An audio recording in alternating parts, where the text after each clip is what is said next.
आज की जो प्रेस कॉन्फ्रेंस है, मैं बड़े दुखी हृदय से, दुखी मन से कर रहा हूं।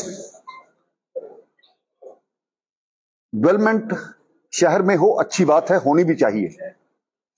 समय समय पर आबादी के बढ़ते हुए परिस्थिति को देखते हुए शहर में बहुत सी डेवलपमेंट करनी पड़ती है, जिसके कारण से बहुत से लोगों को रिहेबिटेट भी करना पड़ता है। हम इस डेवलपमेंट के खिलाफ नहीं हैं। हम चाहते हैं शहर में डेवलपमेंट हो, लेकिन इसके साथ ये भी चाहते हैं कि जो भी कोई व्यक्ति इस चीज का, जिसके कारण से उसकी रोजी रोटी छीनी जाती हो, उसके साथ इंसाफ होना चाहिए। मैं भी प्रशासन में बहुत देर रहा हूं, एक मेयर के नाते भी मैंने काम किया है। मुझे याद है, अगर शहर के सौंदर्यीकरण के लिए हम कोई काम करते थे, उन लोगों को पहले बसाया जाता था। इससे पहले भी बहुत सी गांधीनगर में हमने रेडीज जो जगह जगह पर लगती थी, उसके लिए रेडी जोन बनाया था, जिसके कारण से बहुत से लोगों का बढ़िया रोजगार आज चलता है।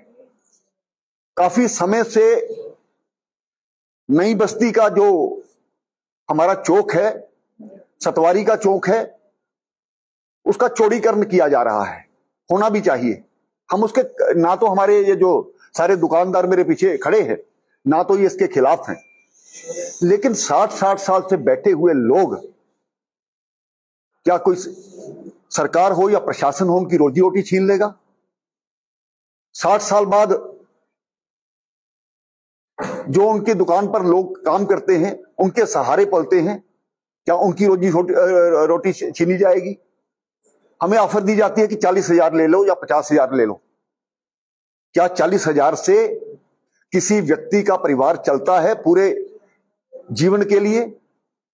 हमने कुछ नहीं मांगा इससे, बार बार प्रशासन के ध्यान में लाया गया है, लेकिन क्या आप इन लोगों को जो 60 साल से बैठे हैं, हमारे पास कागजात हैं, जो अलॉटमेंट हुई है। कुछ लोग हैं जिनको किराया लगा हुआ है, लेकिन हमने बार बार प्रशासन से एक ही दुहाई लगाई है कि कम से कम इन लोगों को कुछ जगह दीजिए, और 10 के कियोस्क ही दे दीजिए, इनको जगह दीजिए, ये अपने कियोस्क खुद बना लेंगे। लेकिन बार बार कहने पर ये कुछ, कल रात को आकर के नोटिस इनकी दुकानों पे लगा दिए गए, और आज इनको लास्ट दिन बता करके कि इनकी दुकानें तोड़ दी जाएंगी।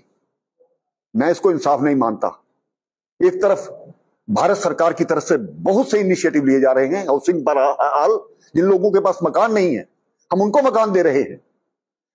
वो लोग जो पूरे हाईवे पर बसे हुए हैं, उनको अच्छा मुआवजा दिया गया है।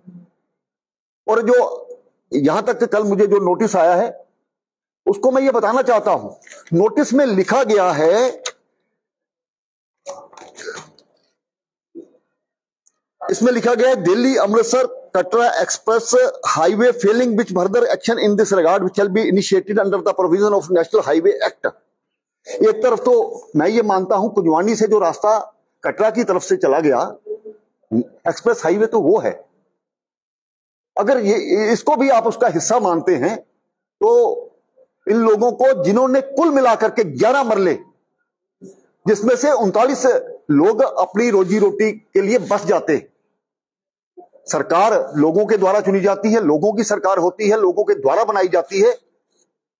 आज यहां पर लेफ्टिनेंट जनरल का रूल है, लेफ्टिनेंट गवर्नर का रूल है, लेकिन हम उनसे उम्मीद करते हैं, चीफ सेक्रेटरी हमारे जम्मू के हैं, हम उनसे उम्मीद करते हैं, क्या इन पर कोई नई पॉलिसी नहीं बन सकती? हमने, अफसरों ने हमें यह कहा कि इस प्रकार की कोई पॉलिसी नहीं है। पॉलिसी होती नहीं है, पॉलिसी बनाई जाती है, जनता के हित के लिए बनाई जाती है, और क्यों नहीं बनाई जाएंगी? आप, आज मैं ऐसी सैकड़ों जगह देख सकता हूं जहां पर लोगों ने, जो बड़े बड़े लोग हैं, बड़ी बड़ी बिल्डिंगें बना करके बैठे हुए हैं, जहां पर इंक्रोचमेंट हो रही है। क्या उस इंक्रोचमेंट को हटा करके, मैं किसी के खिलाफ नहीं जाता हूं, लेकिन बहुत सी ऐसी जगह है जो हमने आइडेंटिफाई करके बताई भी गई है, जो उनके ध्यान में लाई है, क्या वहां पर छोटे से कियोस्क बनाकर इनकी रोजी रोटी का जो मसला है हल नहीं किया जा सकता? मैं आपके माध्यम से ये कहता हूं कि इस पर विचार किया जाए, पुनर्विचार किया जाए, बार बार विचार किया जाए। अगर आप 40,000 दे करके आप सरकार कोई मजबूर बैठी है बड़ी कि यहां पर इनको मुआवजा नहीं दिया जा सकता या 11 मरले जगह नहीं दी जा सकती, बड़े बड़े एनजीओ को जो किसी खाते में नहीं आते उनको जगह की अलॉटमेंट होती है। और बहुत से ऐसे लोग हैं जो इस चीज का फायदा लेते हैं प्रशासन से। ये तो एक्चुअल वहां पर बैठे हैं। ये देखिए मेरे पीछे एक व्यक्ति खड़ा है जो जूती गांठ करके मोची 17 लाख का उस पर लोन है। कैसे वो खत्म करेगा इस लोन को? कोई साधारण वहां पर पान बीड़ी की दुकान लगाता है, उसने भी कोई लिमिट ले रखी होगी। इस प्रकार के बहुत से ऐसे लोग हैं। कोई मीट की दुकान करता है, सुबह अपनी वहां से सामान लाता है मंडी से और शाम को उसको बेच करके अपने घर का जीवन यापन करता है। सरकार भारतीय जनता पार्टी इस वक्त इस प्रशासन के लोगों से रुष्ट है।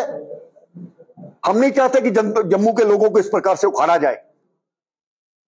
जो पुराने लोग हैं, किसी के बाप दादा यहां पर दुकान करते थे, आगे उनका बेटा करने लगा, अगर उसका बेटा तैयार बैठा है कि यहां पर काम करने के लिए, आप रोजी रोटी छीन लोगे, ये भारतीय जनता पार्टी बर्दाश्त नहीं करेगी।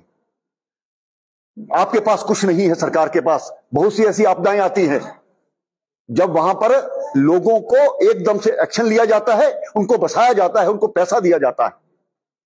अगर सरकार ने हाथ खड़े कर दिए हैं, हम ये कहते हैं, हम भी जनता से अपील करेंगे कि हमारी सरकार, ये प्रशासन बैठा है हमारे लिए कुछ करने वाला नहीं है। हम लोगों के पास भीख मांगने जाएंगे, एक ऐसा फंड क्रिएट करेंगे जो इन लोगों का जीवन यापन करने का प्रयास करे। इसलिए मीडिया एक बहुत बड़ा हथियार है जो लोगों तक अपनी बात पहुंचा सकता है। इन सभी लोगों का सोचिए, जिनके परिवार, जिनके आज चेहरे पर रौनक खत्म हो गई है, कई दिन से परेशान बैठते हैं, रात को नींद नहीं आती है इन लोगों को। कब इनकी सामान और प्रशासन इनका सामान उठा करके बाहर फेंक देगा, ये कर देगा, वो कर देगा, ये कोई अच्छी बात नहीं है।